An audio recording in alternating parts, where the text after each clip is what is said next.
കേരളത്തിൽ താമര വിരിയും എന്ന BJP ഉറപ്പിക്കാൻ ഒരു കാരണം കൂടിയുണ്ട്. കേന്ദ്രം സഹായിച്ച 26 ലക്ഷം പേർ. ഇവരുടെ എല്ലാം പിന്തുണ വോട്ടാക്കി മാറ്റിയാൽ BJPക്ക് വിജയം സുനിശ്ചിതമാണെന്ന് രാഷ്ട്രീയ നിരീക്ഷകർ വിലയിരുത്തുന്നു. അതുകൊണ്ട് തന്നെ തെരഞ്ഞെടുപ്പിൽ ശബരിമല വിഷയം മുഖ്യമായി ഉന്നയിക്കുമെങ്കിലും അതിനേക്കാൾ BJP ഊന്നൽ നൽകുക കേന്ദ്ര സർക്കാർ പദ്ധതികളുടെ ഉപഭോക്താക്കളെ സ്വാധീനിക്കുന്ന തരത്തിലുള്ള ഈ പ്രചാരണത്തിനായിരിക്കും എന്നാണ് വിവരം. ഒരു വർഷം മുൻപ് BJP കണക്കെടുത്തപ്പോൾ സംസ്ഥാനത്ത് കേന്ദ്ര സർക്കാരിന്റെ പദ്ധതികളുടെ നേരിട്ടുള്ള വ്യക്തിഗത ഗുണഭോക്താക്കളായത് 26 ലക്ഷം പേരാണ്. പിന്നീട് അത് കൂടുകയും ചെയ്തു.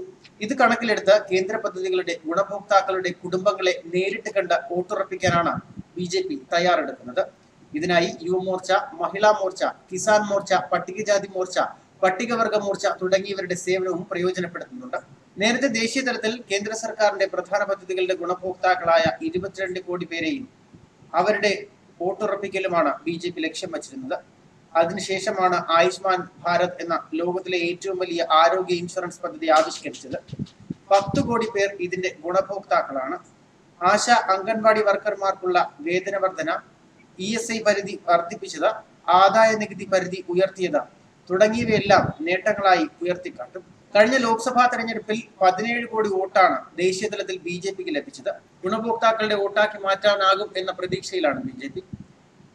നിരവധി പദ്ധതികളാണ് BJP ആവിഷ്കരിച്ചത്.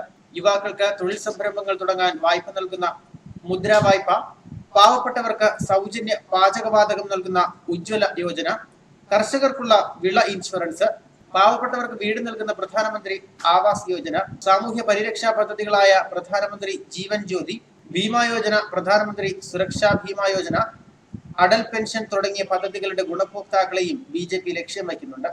ദേശീയ തലത്തിൽ മുദ്രാ വായ്പ ലഭിച്ചവർ 15.33 കോടി പേരാണ്. 6 കോടി പേർക്ക് ഉജ്ജ്വല യോജന വഴി വന്ന സൗജന്യ പാചകവാതകവും കിട്ടുന്നുണ്ട്.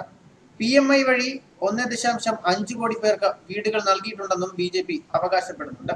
ഇതെല്ലാം വോട്ടാക്കി മാറ്റിയാൽ കേരളത്തിലും കേന്ദ്രത്തിലും BJPക്ക് വലിയ നേട്ടം കൊയ്യാനാകും. അതുകൊണ്ട് തന്നെയാണ് യുവമോർച്ച, മഹിളാ മോർച്ച, കിസാൻ മോർച്ച, പട്ടികജാതി മോർച്ച, പട്ടികവർഗ മോർച്ച തുടങ്ങിയവരുടെ സേവനം BJP പ്രയോജനപ്പെടുത്താൻ ഒരുങ്ങുന്നത്. കേന്ദ്ര സർക്കാരിന്റെ പദ്ധതികളെ കുറിച്ചുള്ള അവബോധം ജനങ്ങളിൽ ഉണ്ടാക്കുകയും അത് ലഭിച്ച വഴിയും അവരെ ബോധ്യപ്പെടുത്തിയാൽ അതെല്ലാം വോട്ടായി മാറും എന്ന പ്രതീക്ഷ തന്നെയാണ് ഇപ്പോഴും BJPക്കുള്ളത്. ന്യൂസ് ഡെസ്ക്, മലയാളി വാർത്ത.